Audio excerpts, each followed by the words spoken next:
네, 우리 지난주 수요일 이 시간에는 요한 1서 말씀을 함께 보아드렸습니다. 그 요한 1서를 기록한 가장 시급하고 분명한 이유가 그 영지주의자들로부터 주의 교회를 또 진리를 지키는 것이 아주 중요한 기록의 목적이었다, 이유였다라고 말씀드렸습니다.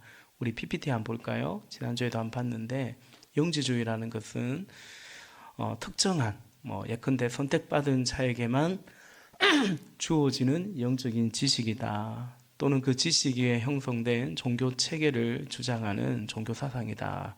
이것이 이제 사정적인 정의라고 했습니다. 네, 그만 봐도 되겠네요.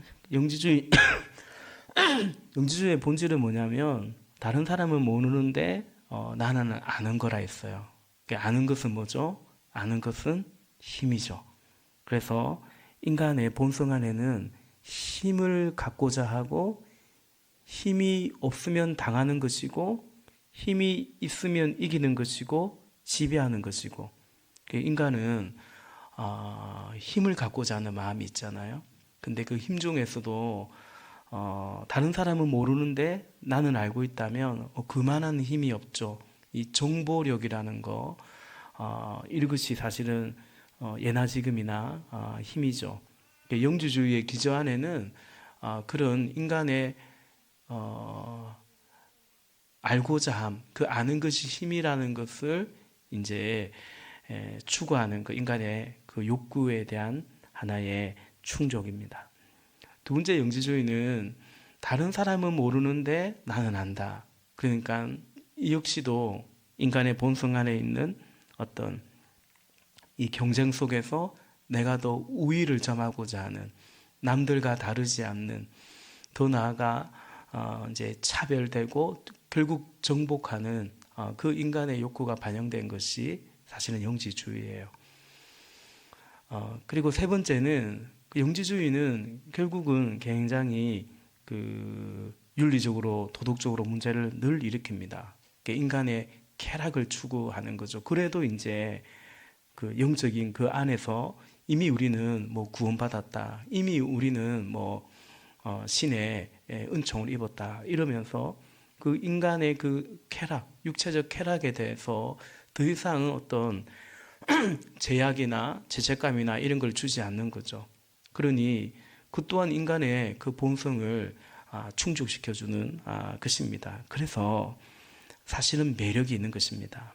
제가 지난주에 거의 모든 이단 사설은 영지주의의 그 뿌리를 그대로 가지고 있다. 뭐 최근에 신천지도 그렇고 다 그렇다라고 했습니다.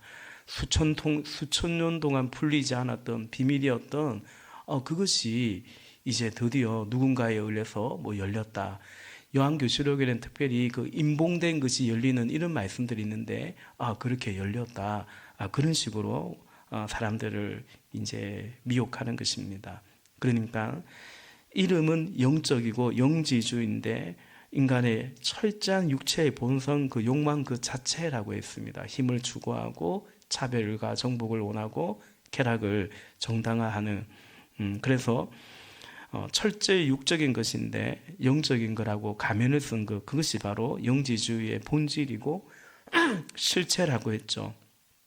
그런데 이것은 기독교 진리와는 이것이 기독교 진리와 이 세상의 이 종교의 근원적인 차이점이죠. 기독교 진리는 힘을 가져서 강자가 되는 것이 아니라 우리는 약함으로 주님을 더 의지하는 것입니다. 그래서 내가 약할 때 곧 강함이라 고린도후서 12장 말씀처럼 우리는 우리 스스로 강자가 되려고 하는 것이 아니고 약한 자를 들어서시는 그러니까 우리가 무슨 사자나 무슨 호랑이가 되는 것이 아니고 여전히 우리는 양이다. 그러나 우리에게는 목자가 있다. 목자이신 주님이 있다라는 것입니다. 그리고 기독교는 정복하고 군림하는 것이 아니라 섬기는 것이고 또 변방으로 가는 것이고 낮은 곳으로 가는 것이고 우리가 서로 다르죠. 다른 점을 인정하되 그러나 차별하지 않는 이것이 이제 기독교 진리죠.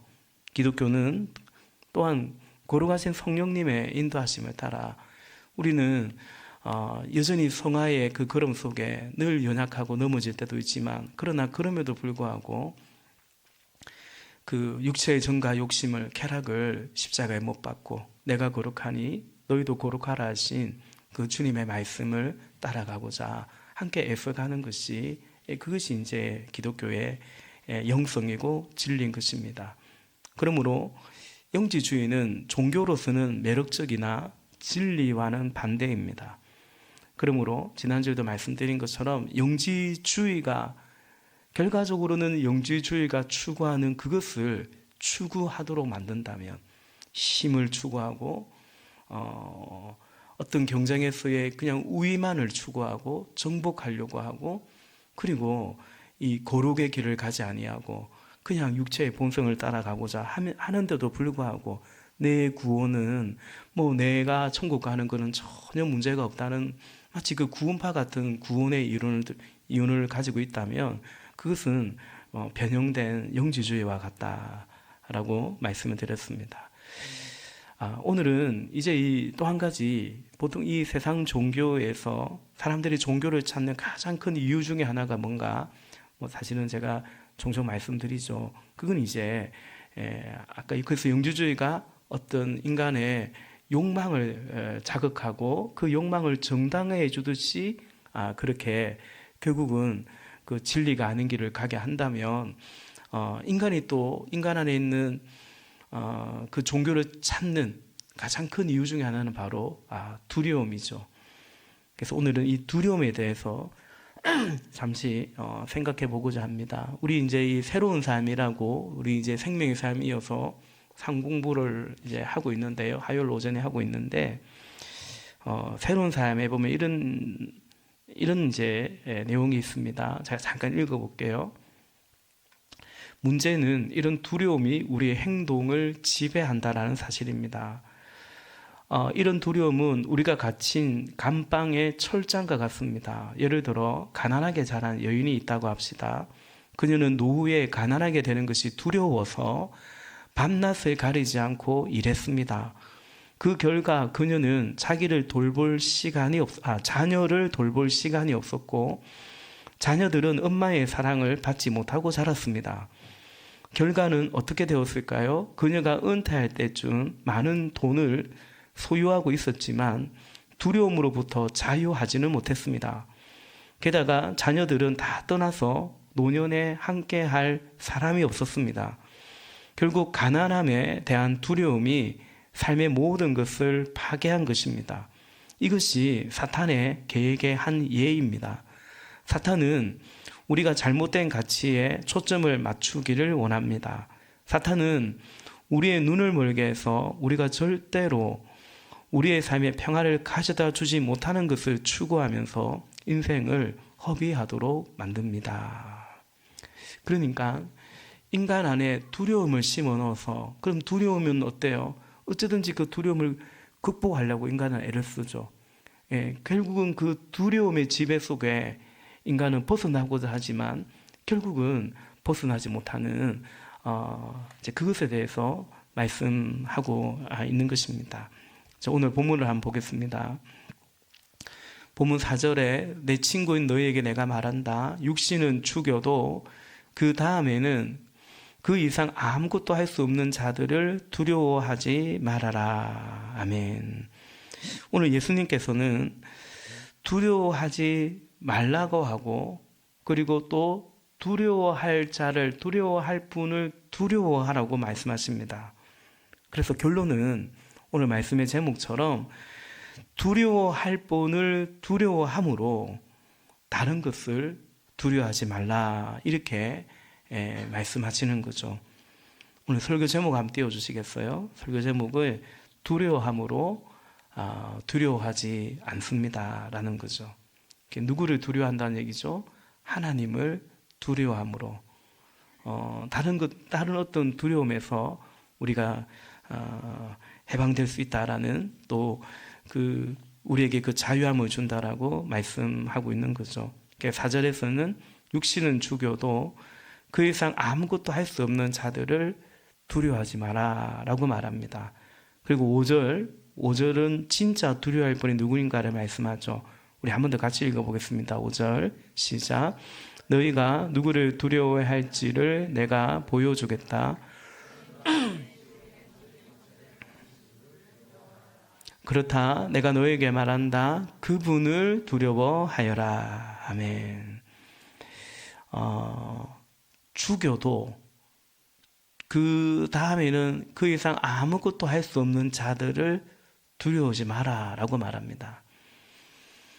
근데 보통 우리에게는 죽음은 끝인데 우리를 죽이는 자들을 죽일 수 있는 그 힘을 가진 그 어떤 것을 어찌 두려워하지 않으랴 생각할 수 있는데, 예수는 그래 말씀하세요. 그리고 이제 5절에서는 너희가 누구를 두려워해야 될지, 죽인 다음에 지옥에 던질 권세를 가지신 분을 두려워해라. 그러니까 막 죽일 것 같고 못 살 것 같고 어떤 그런 어떤 힘을 가진 사람, 어떤 뭐 조건, 환경 그런 것들이 있겠죠.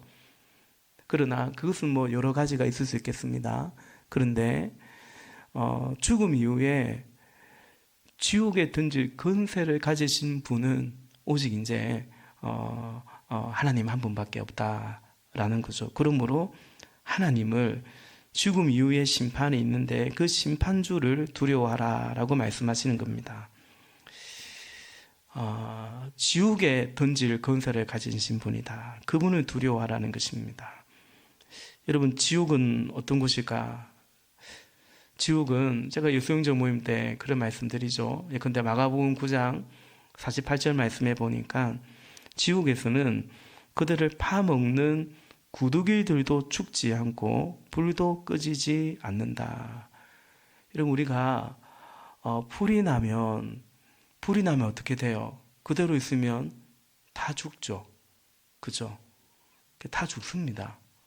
근데 지옥불에 떨어지면 불도 꺼지지 않고 구더기도 죽지 않고 그냥 그대로. 여러분, 죽을 때는 내가 아파서 죽을 것 같다라고, 힘들어 죽을 것 같다고 말하지만 살아있잖아요. 그만큼 힘들다, 진짜 아팠다. 그런데 진짜 죽을 때는 얼마나 아프면, 그죠? 사실은 이제 죽음이라는 그런 거 아니겠습니까?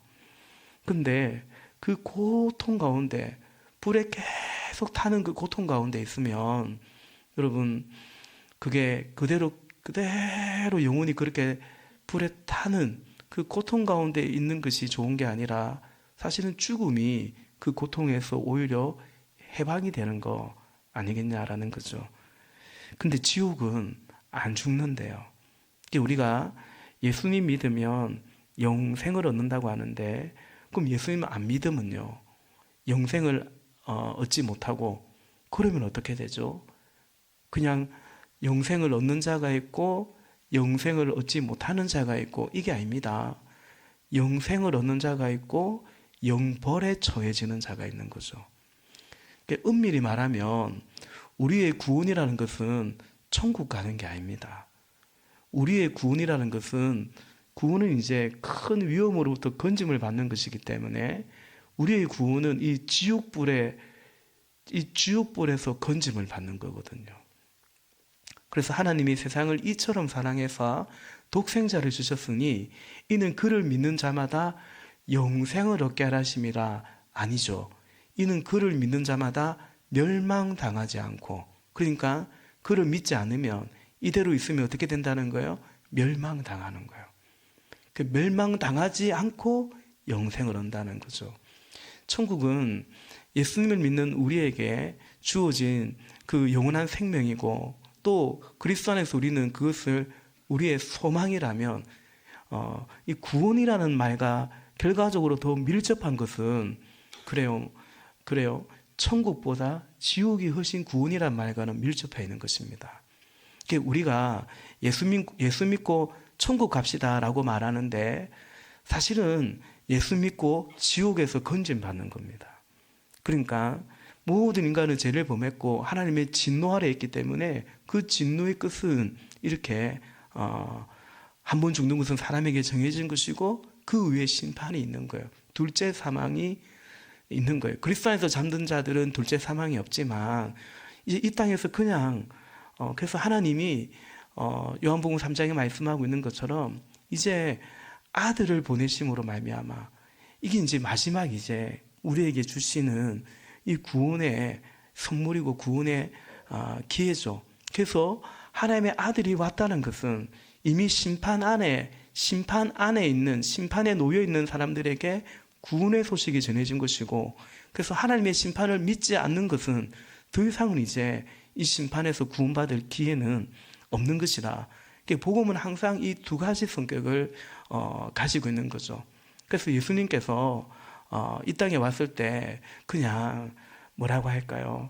교양적인 좋은 가르침, 그런 말씀 전하면서, 그러면 여러분 그렇게 살면 이 땅에서도 참 복되고 의미 있고 가치 있고 그리고 영원한 생명도 없습니다. 그렇게 말씀하지 않죠. 그래서 예수님께서는 이 땅에 화평을 전하러 온 것이 아니고 불을 던지러 왔다라고 말씀하셨어요. 그러니까 구원이라는 것은 그렇게 한가한 이야기가 아닙니다. 그러니까 여러분 교회가 그냥 믿는 우리끼리 또 믿는 우리끼리 중에서도 내 마음에 맞는 사람들끼리 이렇게 이제 이게 한가로이 뱃놀이 하듯이 신앙생활 하는 게 아니고, 사실 우리는 교회를 내가 이 반석에 내 교회를 세우겠다고 하실 때 말씀하신 것처럼 음부의 권세를 깨트리고자 예수님이 그렇게 이 땅에 오셨다라는 거죠. 여러분, 이 땅에서 인간의 두려움과 고통이 죽음이 아니겠습니까? 그러나 지옥에서의 인간의 고통과 두려움은 죽지 못한다는 것입니다. 여기는 죽음이 두려움이라면 지옥불에서는 죽지 못한다는 것이 가장 큰 고통, 어쩌면 죽는 그것이야말로 가장 큰 소원이 아닐까라는 것입니다. 그래서 여러분, 구원의 1차적인 것은 멸망당하지 않고 지옥불에서의 건짐이다라는 거죠. 복음 전도의 시급성은 예수 믿고 천국에 가는 것이지만 먼저는 지옥에서 음부의 권세에서 건짐을 받는 거다라는 거죠. 그러니 이 지옥 심판의 권세를 가지신 분을 두려워하라고 분명히 말씀하십니다. 여러분 어떻습니까? 과연 두려워할 분이 아닐까요? 과연 두려워해야 되는 분이죠. 그런데 이 말씀이 여러분 얼마나 와 닿는지 모르겠습니다. 참 이상한 말이죠. 와닿으라고 전해놓고 와 닿느냐고 제가 의심을 하면 안 되는데, 그죠? 그러니까 야, 너 죽이는 사람 그거 두려워하지 말고 죽인 다음에 지옥불에 던지는 그 권세를 가진 분을 두려워해야 돼.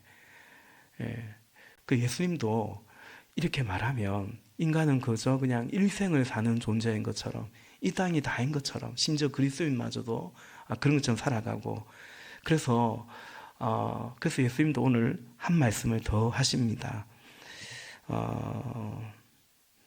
인간은 막연하게는 지옥도 분명히 두렵긴 한데요. 근데 사실은 지금 여기에서 이미 우리는 살아가면서 이런저런 두려움을 가지고 있는 것 같습니다. 충분히 두렵습니다. 충분히 염려가 많고요. 힘들고 고통스러운 것 같습니다. 예수님이 하나님 아버지가 그걸 아신다고 말씀하시는 거죠. 그러니까 야, 니네는 요 지옥 안 가고 이제 내 아들을 통해서, 예수님을 통해서 지옥불에서 건져줬으니, 그리고 천국으로 인도하니 그거 충분하니까, 충분하죠. 충분한 보상이죠. 그러니 충분히 보상받았으니까 그만 이 땅에서는 입 다물고 참고 살아라. 주님이 다만 그렇게 말씀하지 않고, 오늘 예수님께서는, 하나님 아버지께서는 이 땅에서 우리를 얼마나 귀히 여기시는지, 우리를 돌보시는지에 대해서 말씀하십니다. 그러므로 두려워하지 말라고 말씀하시는 거죠. 우리 6절, 참새 5마리가 분양에 팔리지 않느냐. 그러나 그 가운데 하나라도 하나님께서는 잊고 계시지 않는다. 7절 같이 있습니다. 하나님께서는 너희 머리카락까지도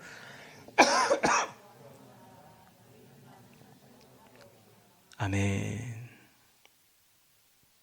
여러분, 여기 보면 이 동사를 보면 6절에 하나님께서는 잊고 계시지 않는다. 그러니까 참새가 얼마에 팔린지 잊고 계시지 않는다. 근데 6절은 7절 말씀을 하시기 위한 말씀이거든요. 잊고 계시지 않는다. 우리를 잊고 계시지 않는다는 얘기죠. 7절에는 다 세고 계신다. 머리카락까지도. 여러분 머리카락 몇 개인지 아세요? 모르잖아요. 하나님은 다 세고 계신다. 그러니까 무슨 말이냐면 하나님의 다스림 안에 있다. 통제 아래 있다. 하나님의 허락이 없이는 일어나지 않는다. 그 약속을 하고 계신 것입니다. 그래서 7절에 두려워하지 말아라. 그리고 제일 마지막에서는 더 귀하다라고 우리에게 말씀하시는 것입니다. 지옥에서 건져줬으니 그저 고마운 줄 알아라. 하나님 꼭 그렇게 말씀하시는 것이 아니라 하나님 아버지는 하나님 당신의 자녀를 이렇게 기이 여기신다. 잊고 계시지 않는다. 다 세고 있다. 알고 있다. 그렇게 말씀하십니다.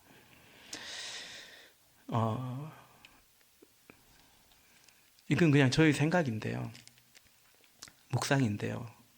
근데 왜 그냥 하나님께서는 너희 머리털까지 다 세우고 계신다. 잊지 않고 계신다. 두려워하지 말아라. 그렇게 말씀하셔도 될 것 같은데 6절에 예수님께서 왜 갑자기 참새 5마리가 얼마에 판매되는지 얼마에 팔리는지 왜 이 말을 하셨을까 좀 생각해 봅니다. 참새 5마리가 얼마에 팔린다고요? 2냥에 팔린대요. 2냥에. 요즘은 참새 5마리인데 얼마지 너무 그렇게 생각할 필요는 없고, 제가 좀 시선이 가고 묵상이 되는 건 뭐냐면, 얼마에 팔리냐라는 거죠. 마치 왜 갑자기 참새 값을, 판매 값을 말씀하셨을까? 이건 인간의 삶, 인간의 현실의 축약 같다라는 생각을 해보게 됩니다. 우리가 살아가면서 참 많이 묻고 생각하는 것 중에 그게 뭐냐면 얼마냐라는 것입니다. 이거 얼마냐? 이거 얼마가 있어야 되냐? 얼마가 남냐? 얼마나 버냐? 이번에 우리 컨퍼런스에서 우리 포항 목장이 이제 분담을 했는데 어떤 목장은 이제 주차 안내하고 어떤 목장은 등록받고 우리는 뭐 했냐면 책을 팔았습니다. 책을 팔았습니다. 제가 좀 젊은 축에 속해서 우리 목장에서 제가 현금은 대가 다 만졌습니다. 어저께 밤에 정산해 보니까 583만 원을 팔았습니다. 얼마나 팔았냐보다 더 중요한 건 뭐냐면 책을 나간 것과 돈이 일치했다는 것이 중요했습니다. 왜냐하면 앞주에 다른 초원이 우리 너무 컨퍼런스 숫자가 많아가지고 나눠서 하거든요. 우리나라 한꺼번에 안 모이고 이제는 가을에는 2번 나눠서 모이는데 지난주 다른 초원에서 같은 장소에서 컨퍼런스를 했는데 120만 원인가 빵꾸가 났대요. 다 팔고 나서. 그러니까 그게 조금 긴장을 했나 봐요. 어떻게 좀 이해가 안 돼요. 어떻게 120만 원이나 빵꾸가 냈지?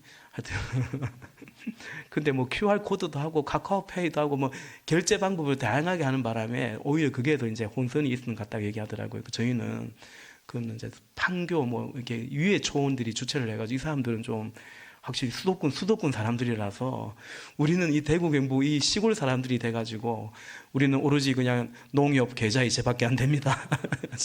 그것도 계좌이체도 확인한 거 보여달라 다 확인하고 목사님 한 분이 하여튼 왜냐면 실수를 할 수 있거든요. 보내는 분도 누구 입으로 뭐 그렇게 하겠습니까만은. 근데 참 웃긴 게 저희 목사님 사모님께 얘기한 게 뭐냐면 우리한테 오는 돈 하나도 없거든요. 그냥 오로지 판매 대행인데 그리고 필요한 책이니까 갖다 드리고, 우리 생명의 삶이 책이 새롭게 나왔거든요. 그게 어쨌든 제일 많이 나오고 그랬는데, 어쨌든 막 팔리니까 기분이 좋은 거 있죠. 막 나가니까 뭐 그래서 우리끼리 그런 말 했어요. 우리 것도 아닌데 많이 파니까 왜 기분이 좋지? 그런 얘기를 했습니다. 그렇죠. 기분 좋을 일이 뭐 좋을 필요가 없죠. 우리 일상 중 가장 많이 생각하는 것이 얼마냐라는 것이 아닐까. 그러니까 예수님께서 인간의 삶에 있는 염려, 두려움, 그죠? 그러니까 우리가 어찌 보면 어지간히 병들어서 내가 죽을 것 같다는 두려움이 있는 게 아니라, 그죠? 이렇게 젊은 분들도 다 어떤 두려움이 있냐면 죽음과 비슷한 말이 못 살 것 같아 이런 말이잖아요. 어떻게 살지? 이라는 이 땅에서의 삶의 막막함, 그리고 이 땅에서 살아갈 때 그 피로들, 이런 것에 대한 그런 두려움이 있는 거죠. 그래서 우리의 일상 중 가장 많이 생각하는 것이 얼마냐, 이게 아닌가. 그리고 따라서 사람들의 염려와 두려움도 이것과 분리될 수는 없는 것입니다. 결국은 인간의 삶은 이 두려움에서 두 방향으로 흐른다라는 거죠. 몸은 죽여도 그 이상을 어찌할 수 없는 그것들을 두려워할 것인가, 아니면 죽음 이후에 지옥불에 던져넣는 그 심판의 권세를 가지신 하나님을 두려워할 것인가 라는 것입니다. 다시 말해서 하나님을 믿을 것인가, 아니면 하나님 믿지 않고 다른 것들을 내가 믿을 것인가 라는 거죠. 예수님은 이미 해답을 말씀하신 거죠. 하나님을 믿어라 라는 것입니다. 하나님을 믿으시기 바랍니다. 하나님을 믿으시기 바랍니다. 그러면서 하나님을 믿지 못하고 다른 것들을 믿으려고 하는 사람들에 대해서 오늘 본문에 전후 문맥에서 예수님은 말씀하시는 것 같아요. 우리 12장 1절 한번 볼까요? 12장 우리 4절부터 읽었는데 1절 같이 보겠습니다. 시작. 그동안에 수천 명이나 되는 무리가 모여들어서 서로 밟힐 지경에 이르렀다. 예수께서는 먼저 자기 제자들에게 말씀하셨다. 너희는 바리새파 사람의 누룩 곧 위선을 경계하여라. 아멘. 예수님은 바리새인들의 누룩, 위선을 경계하라고 말합니다. 바리새인들은 하나님 믿는 사람들을 보기에 하나님 잘 믿는 사람들인데 아시죠? 그들은 하나님 믿고 있지 않습니다. 하나님 믿는 것 같지만 그들은 사람에게 늘 보이려고 했어요. 왜냐하면 사람을 의지했기 때문입니다. 그래서 철저하게 사람을 의식하고 살아갑니다. 왜냐하면 그 사람들로부터 주어지는 어떤 것들을 이들은 기대하고 그것을 의지하고 있기 때문이죠. 우리 누가복음을 이제 통독했는데 16장 14절에 보면 누가복음 16장 14절에서 예수님이 바리새인들을 뭐라고 말하냐면 돈을 좋아하는 바리새파 사람들, 이렇게 말씀합니다.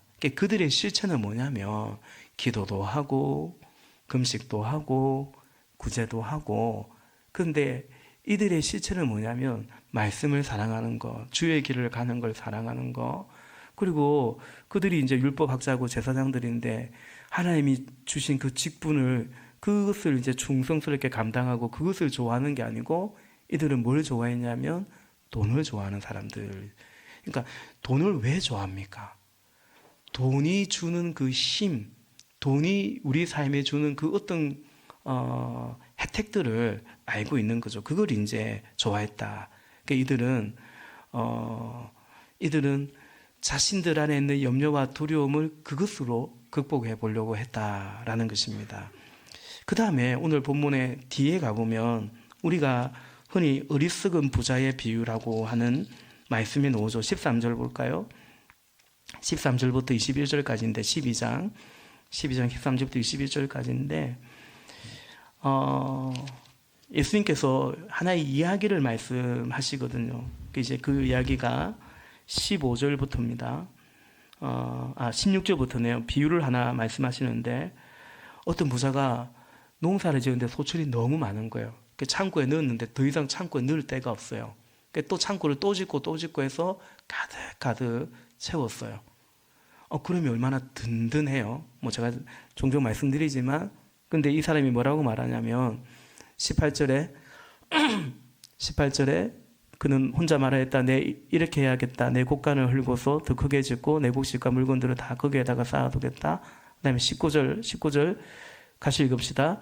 그리고 내 영혼에게 말하겠다. 영혼아, 여러 해 동안 쓸 많은 물건을 쌓아두었으니 너는 마음 놓고 먹고 마시고 즐겨라. 아멘. 그러니까 여러분, 마음이 놓이고 이렇게 많은 물건을 쌓아두었으니 마음이 놓이고 즐겁고 그래도 그러지 않았던 거죠. 그래서 자기 영혼에게 명령하듯이, 우리 개혁개정에서도 실감나게 하죠. 자기 영혼에게 명령하듯이 안심하라, 평안해라, 막 그러고 있는 것입니다. 그러니까 이렇게 많은 것을 이제 확보해 놓으면, 쌓아 놓으면 두려움이나 염려에서 해방되는 줄 알았는데 안 되더라라는 것입니다. 그래서 예수님은 이 사람을 그는 참 성공한 사람이다라고 말하지 않고 어리석은 사람이라고, 그래서 이 비유도 어리석은 부자의 비유인 것이죠. 20절 볼까요? 20절, 그러나 하나님께서 말씀하셨다. 어리석은 사람아, 오늘 밤에 네 영혼을 네게서 도로 찾을 것이다. 그러면 네가 장만한 것들이 누구의 것이 되겠느냐? 21절 같이 봅니다. 자기를 위해서는 재물을 쌓아두면서도 하나님께 대하여는 부유하지 못한 사람은 이와 같다. 아멘. 재물을 자기를 위해서 쌓아두고 하나님께는 재물을 드리지 않고 헌금을 하지 않고 그 뜻이 아니라 이건 믿음에 관한 얘기죠. 그러니까 하나님을 믿지 못하고 자신을 믿는 사람. 당연히 하나님을 믿으면 하나님께 이렇게 인색하지 않겠죠. 여러분, 야고보서 1장 15절 말씀에 욕심이 잉태하면 죄를 낳고 죄가 자라면 죽음을 낳는다. 죄가 장성하면 사망에 이르게 된다라고 말하죠. 그래서 여러분, 인간 안에는 자신이 인정하든 인정하지 않든 우리는 하나님의 말씀 안에 있는 거거든요. 욕심이 죄를 낳고요. 죄가 자라서 죽음에 이르게 된다. 그래서 인간은 이 욕망과 죄와 죽음이라는 이 연결고리 안에 있습니다. 그것을 깨닫는 사람도 있고 깨닫지 못하는 사람도 있고, 인정하는 사람도 있고 인정하지 못하는 사람도 있고, 또 어떤 사람은 그것을 애써 외면하듯이 다른 어떤 무슨 학문이나 철학이나 자신의 어떤 것으로 덮어주려고 포장하려고 하는 것뿐이죠. 그래서 여러분, 인간은 이 죄와 죽음과 욕망과 죄와 죽음이라는 연결고리 안에 있기 때문에 두려움에서 벗어나지 못합니다. 어리석은 부자의 비유도 그 증거라고 할 수 있겠습니다. 그래서 우리의 구원이라는 것은 뭐냐면 하나님께서 우리를 이 두려움에서 우리를 건져내는 것입니다. 그래서 여러분, 제가 종종 말씀드리죠. 사람들의 두려움을 자극하는 것은 그건 종교입니다. 그러니까 기독교는 그렇지 않습니다. 우리를 그 두려움에서 해방시키는 거죠. 그 디모데후서 1장에서도 하나님께서 우리에게 주시는 마음은 두려운 마음이 아닙니다. 그래서 여러분, 우리가 어떤 두려움 때문에 무슨 선택을 할 때가 있거든요. 어떤 두려움 때문에 하는 선택은 거의 하나님으로부터 온 선택이 아닐 때가 사실은 많습니다. 그러니까 종종 이런 지체들이 있어요.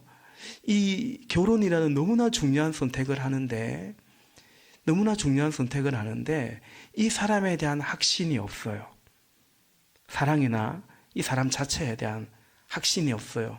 그런데 어떤 마음이 있냐면 이 사람을 놓치면 이런 기회가 또 안 올 것 같아. 내가 이제 나이도 제법 됐는데 또 이 기회를 놓치면 나는 결혼 못 할 것 같아. 그거는 두려움에서 온 것입니다. 그러니까 두려움에서 온 것은 하나님으로부터 온 것이 아닙니다. 그래서 우리는 그런 어떤 결정을 하려고 할 때 목장에서 좋은 권면들을 해줘야 됩니다. 우리 가정 안에서도 뭔가를 결정할 때 두려움에 쫓겨서 하는 결정은 하나님이 주시는 결정이 아닐 때가 많습니다.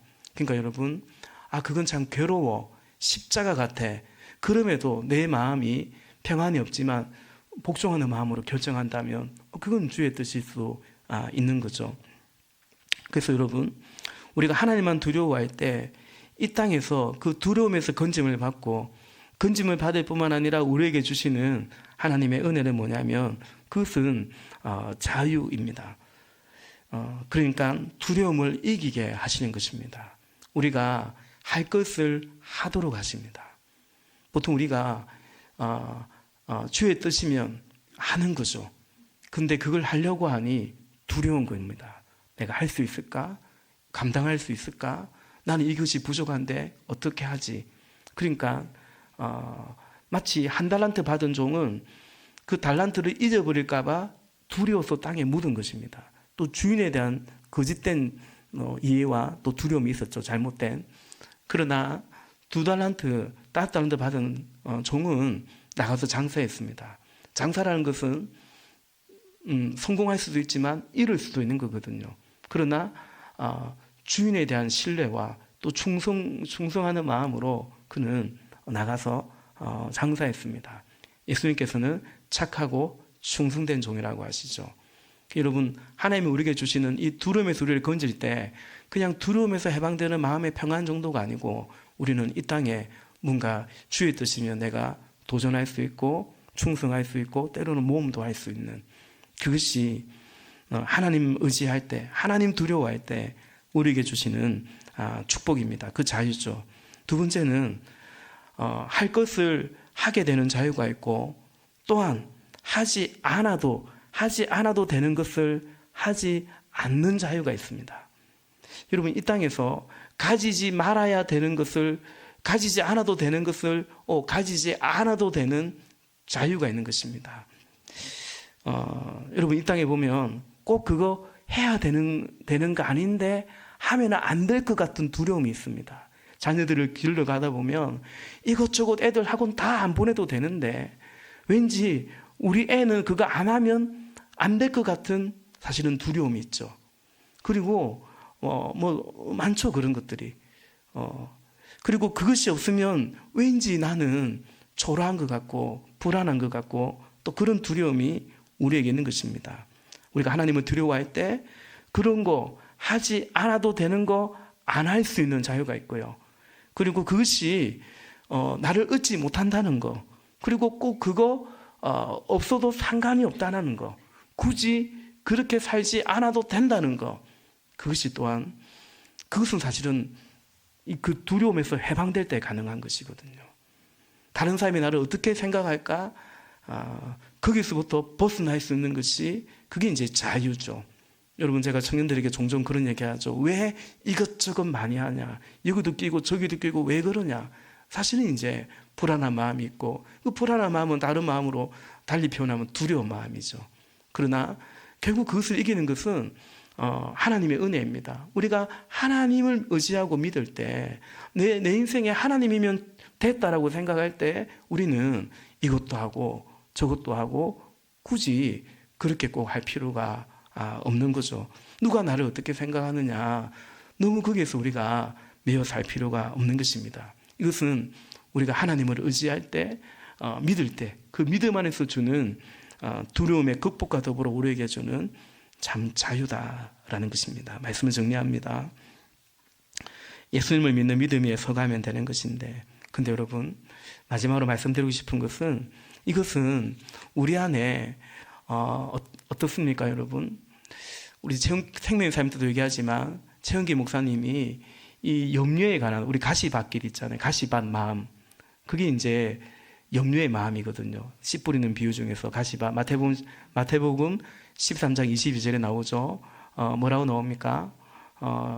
이 염려와 이 가시등불 속에 있는 것은 이런 마음인데 그런 말씀을 듣기는 하는데 이게 믿음이 있다는 얘기예요. 근데 세상의 염려와 재물의 유혹이 그만 막아버린다라고 했습니다. 생명의 삶에서도 얘기하듯이 보통 사람들이 이 네 가지 밭 중에 당신 어느 밭입니까 하면 제일 많이 손드는 밭이 이 가시 등굴 밭이거든요. 그러면 어떻게 이제 여기서 넣을 수 있냐?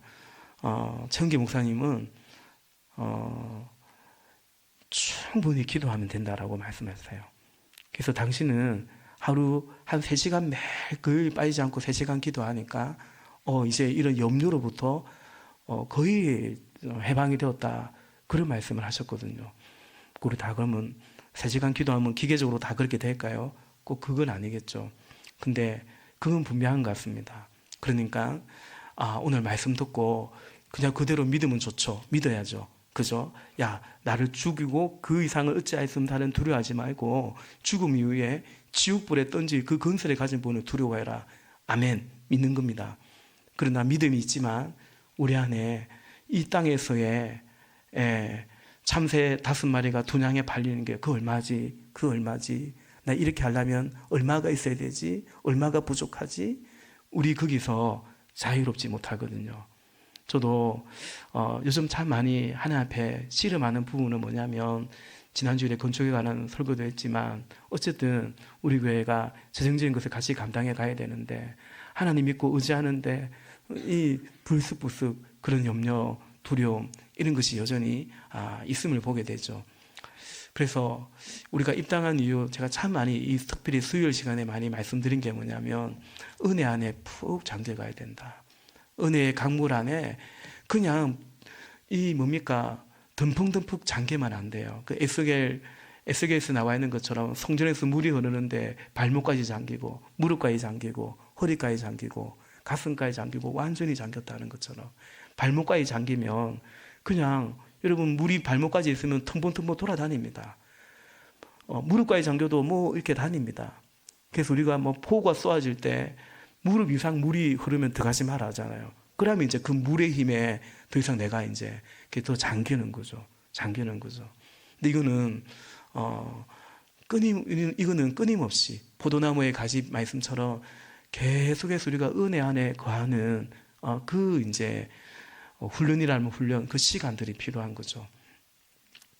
그래서 예수님께서 마지막 때에 내가 믿는 자를 찾겠느냐라고 말씀하신 것 같아요. 믿지만 염려하고 믿지만 두려워하고 그래서 두려움 때문에 할 것을 하지 못하고 두려움 때문에 해도 안 돼, 하지 않아도 되는 것을 굳이 하게 되고 가지지 않아도 되는 것을 굳이 가지게 되고 그러니까 믿음이죠. 그 믿음은 그 두려움에서 이제 초월해 가는 거거든요. 그래서 은혜 안에 성령의 인도하심에 그 은혜 안에 계속 잠겨가는 이것이 너무나 중요하다. 이번에 컨퍼런스에서도 고신대 은퇴하신 교수님 한 분이 기도에 관한 얘기를 하는데 저는 우리 하여튼 그것도 한번 제가 수요일 날 그대로 한번 한 2번 같이 말씀을 나누고 싶어요. 저는 우리 홍윤규 교수님 그 성령의 인도하심도 봄에 갔다 와서 제가 이 시간 2번 나누었는데 그러니까 그 말씀하신 것도 그거예요. 그러니까 기도를 그분이 최은기 목사님을 연구하는 분이거든요. 그러니까 뭐 제자 이런 건 아니지만 최 목사님의 신학자로서 최 목사님의 그 영성, 특별히 그 기도에 대해서 쭉 우리에게 이제 말씀 설명해 주셨는데 그런 거죠. 그래서